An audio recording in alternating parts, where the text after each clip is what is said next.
Hello, welcome once again to the DraftKings Daily Trot. I'm Big Italy 42. He is Scott Mayowa at Sports 25 to Life. Talking about tonight's 8-game slate, of course, and there's some pretty good pitchers on the mound tonight. Not a lot of guys in great matchups. Interestingly enough, the lowest total we have right now is in Arizona. 7-run total there. Jose Fernandez involved in that. So that right there tells you Vegas has some confidence in him despite him being on the road where he hasn't been quite as good as at home. And it is a tough Arizona lineup, but it's hard to imagine anyone having higher upside than Fernandez tonight. So I think he's still, if not the top play, but definitely in consideration. And directly below him, only $100 cheaper, a guy I really like also, Lance Lynn, coming off a big performance against the Mets. Now gets the really bad White Sox lineup, who is worse against lefties than they are against righties. But Lynn's been solid over 2 of his last 3 starts, struggled against Pittsburgh.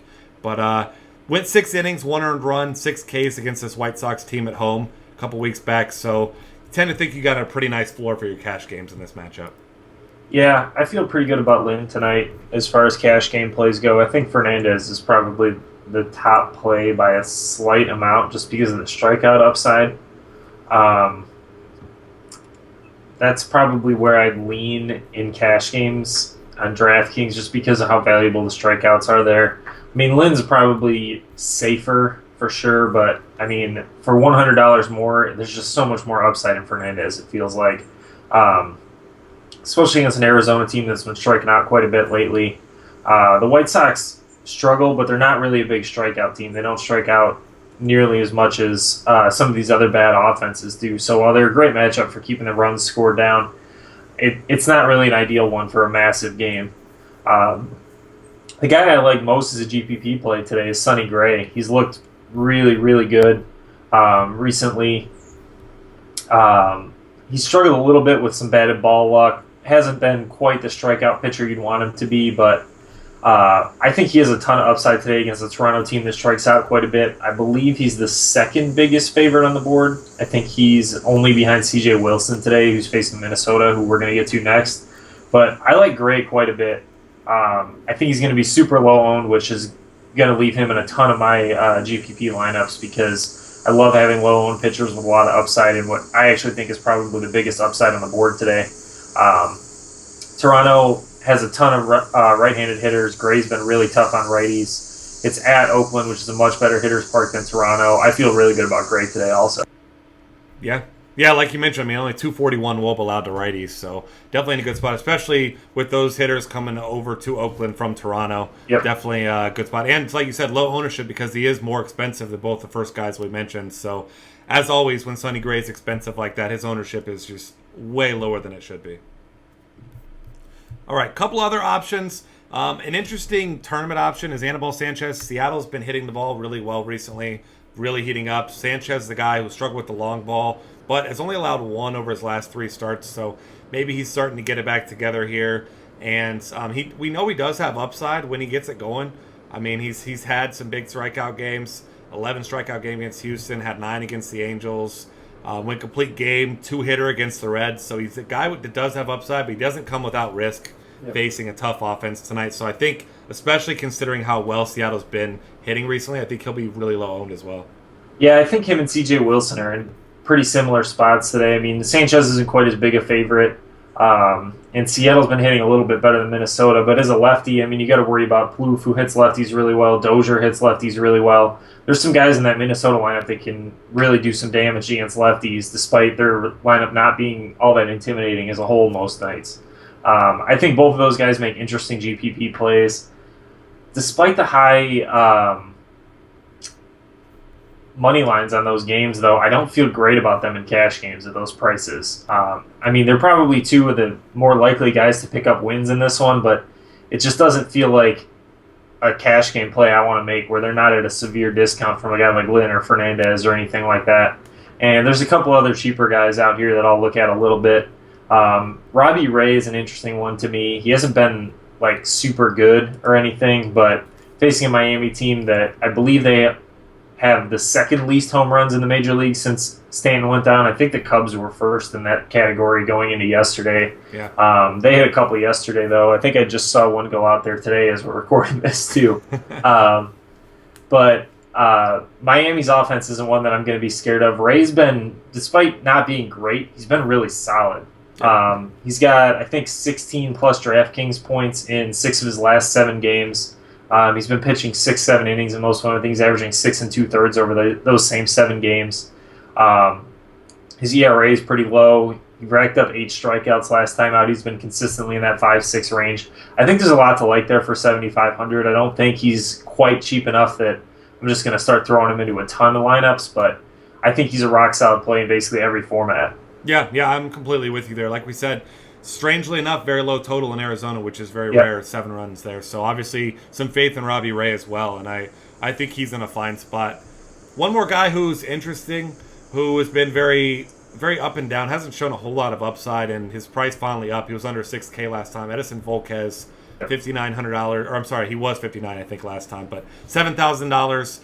This is a Pittsburgh team that has not been consistent, so it's definitely a good spot for him tonight, especially hitting in KC, and KC should be able to put up some runs against Charlie Morton, who has been pretty bad over his last couple starts as well. So I think he's an okay secondary option, but not a guy that I'm going to be playing a ton of. Yeah, I feel the same way, but he's probably my other one. There's just not a lot to go with today cheap-wise. I mean, everyone's basically 7,000 or above or 5,500 and below for the most part, which makes it kind of tough. I don't particularly like any of the cheap guys. I mean, Danks is a guy I'm probably going to try and target a little bit with hitters. Same goes for Dubront. Mike Pelfrey is a huge underdog and is facing an Angels offense that has been really getting going. If Trout's back in there tonight, that's going to be a tough lineup to face.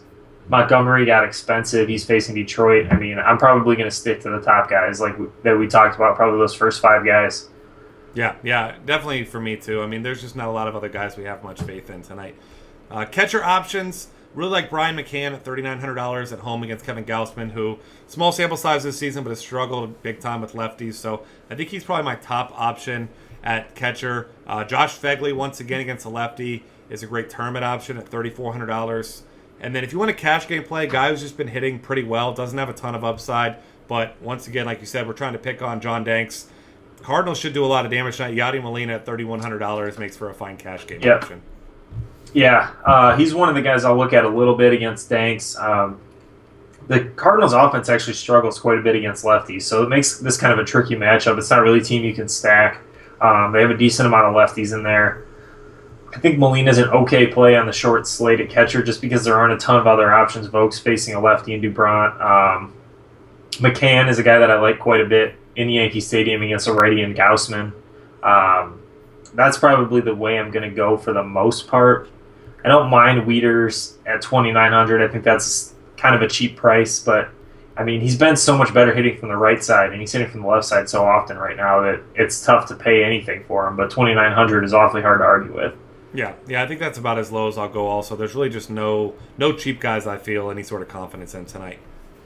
First base options, once again, a Yankee hitter. I like Mark Teixeira against Gausman.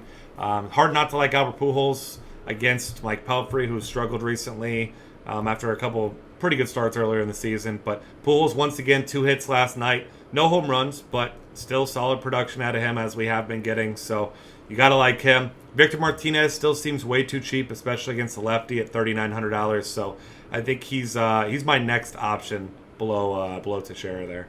Yeah, same. I like all the Yankee lefties for the most part, which for the most part we always do when they're in Yankee Stadium and facing a pretty weak righty, and that's what Gausman has been lately. Teixeira is going to be in a lot of my lineups. I don't mind Chris Davis in that same kind of setup. Nova's a little bit more intimidating than Gausman, but I mean, Davis is a solid GPP play at a $3,900 price tag basically every day. Ortiz is another guy that I'll look at a little bit, but I don't love him against McHugh. I think you covered most of the top guys. No one I'm really looking at cheap-wise either at first base today. I don't really like going cheap when there's all these guys at the top that I feel pretty good about. Yeah, I think this is another one of those nights, like we say a lot, that there's a substantial difference between the top guys and the bottom guys. Yeah. So you're losing a lot by sacrificing your first base spot there. Yeah, I think the only cheap guy I would really look at is, I mean, both of these guys have other positions that I was going to mention them at, but Garrett Jones is first base outfield. Probably going to hit 6th or 7th for the Yankees tonight. He's 2,400, but that's an outfield play to me with these other first base plays. And the same thing goes for Mark Reynolds, his first base, third base against Danks. He's one of those Cardinals guys that I do like against Danks, but at 3,100, I feel a lot better playing him at third base. Yeah, me too. And as you'll see when we get there to third base, there's not a ton of great options tonight, so he fits well. Second base, gotta like Brian Dozier against the lefty. C.J. Wilson has pitched pretty well recently, but Dozier, as we know, crushes lefties throughout his career. And then when you're looking a little bit cheaper, Robbie Cano still $3,400 on fire. If you're not playing Anibal Sanchez, way too cheap a price tag for a guy that's been hitting really well. And then Ian Kinsler, $4,300, kind of expensive, but a good tournament option. You're obviously not chasing the double dong he had the other day because that's just not going to happen again simply. But he's the guy who's got 4 multi-hit games in his last 10. He's been scoring some runs at the top of that offense, taking on a little bit of a slightly bigger role, I guess, since Miguel Cabrera's been out. He's been producing. Yeah, definitely. I don't mind him. I mean, the two guys I'm probably going to stick to for the most part are I'm going to play Dozier as much as I possibly can if I don't have C.J. Wilson in my lineup at pitcher. I have a hard time passing at him against lefties with that ISO that he's got. I think he's at like 217 against lefties right now, which is just incredible for a second baseman. The only other guy that I'm really looking at that you haven't mentioned yet, Ben Zobrist, I like quite a bit, hitting from the right side of the plate against Dubron. I know I mention him every day, but I'm going to keep doing that until he gets hurt again. Yeah, and he's too cheap. So I mean, as long as he can walk and swing a bat, he makes for a great play most nights. I love having these power guys at second base is my big thing. I love that Zobrist has power. That's why I was playing Pedroia a bunch early in the season. And Dozier is a guy, like I said, I play all the time against lefties and a decent amount against righties just because he's got twice the power of most of the other guys.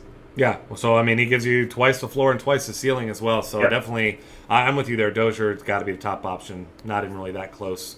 Third base options. Manny Machado is very, very good in righty-righty matchups, as you might know by now. Ivan Nova giving up a lot of contacts. So at $4,900, he's probably my top option.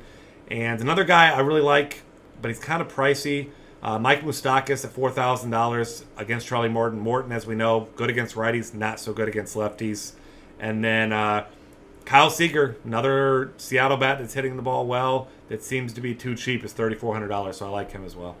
Yeah, definitely. I mean, honestly, I think Mark Reynolds is probably one of my top plays at third base today at 3,100.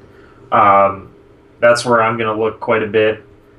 Another guy I like that I don't know if he's going to be in the lineup, Miguel Sano, reported good news on his, I think it was ankle yesterday. He's only 3,600 against a lefty. He was crushing lefties before he got hurt. If he's back in the lineup today hitting 4 or 5 or wherever he's at, I think he's a really strong GPP play also. Yeah, I'm with you there. It seems like they were anticipating it being midweek. Like you said, good news came yesterday. So if he's in the lineup, I'm sure you can feel confidence in playing him because as highly touted of a prospect as he is, I'm sure they won't be taking a chance with him if he's less than 100%. So if he's in, you can play him. Yeah, and then I have one more value guy that'll transition us into shortstop because he's shortstop eligible also.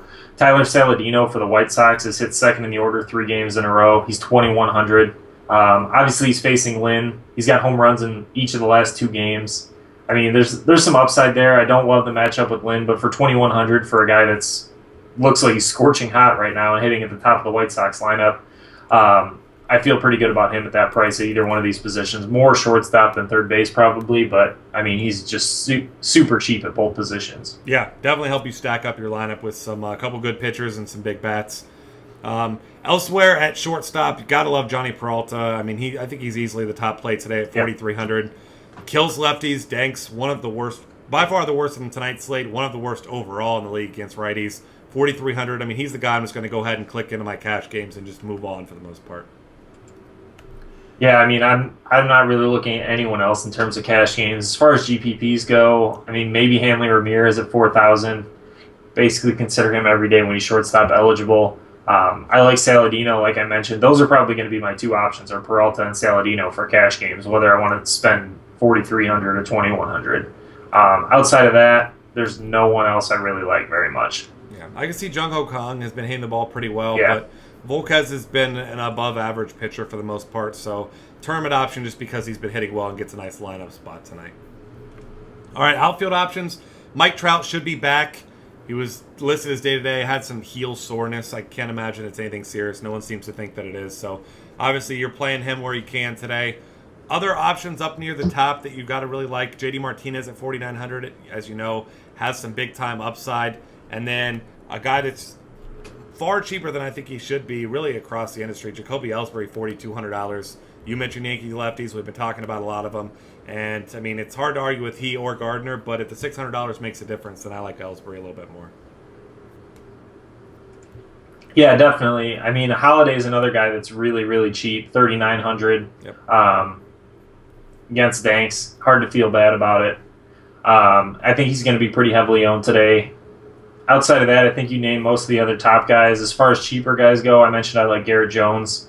Travis Snyder's another guy I like at Yankee Stadium today against Nova. He's only 2,700 if he's in the lineup. Then Michael Morse at 2,600 is another first base outfielder against Ray if you're not using him. Might hit fourth in the lineup again against the lefty. Yeah, I like that call a lot too. And elsewhere, I like that Matt Holliday call. He hit a grand slam last night, so it's nice to see that his power is still there. Rajai Davis at 3,600. He hasn't been hitting, but he's should be leading off once again. Other options that are cheaper. If you want a tournament option, you can play David Peralta against Jose Fernandez at $3,200. Obviously, I'm not trying to target him, but that'll be a nice contrarian way to go. Seth Smith's another guy that's been hitting the ball pretty well, been batting fifth. Gets Anibal Sanchez tonight. Had 2 hits and a double last night. 15 DraftKings points. He's 3,100. I think he's an okay option as well. And that's going to wrap things up. Find us on Twitter at DF Cafe. Subscribe to our YouTube channel. Check out all of our great content at dailyfantasycafe.com.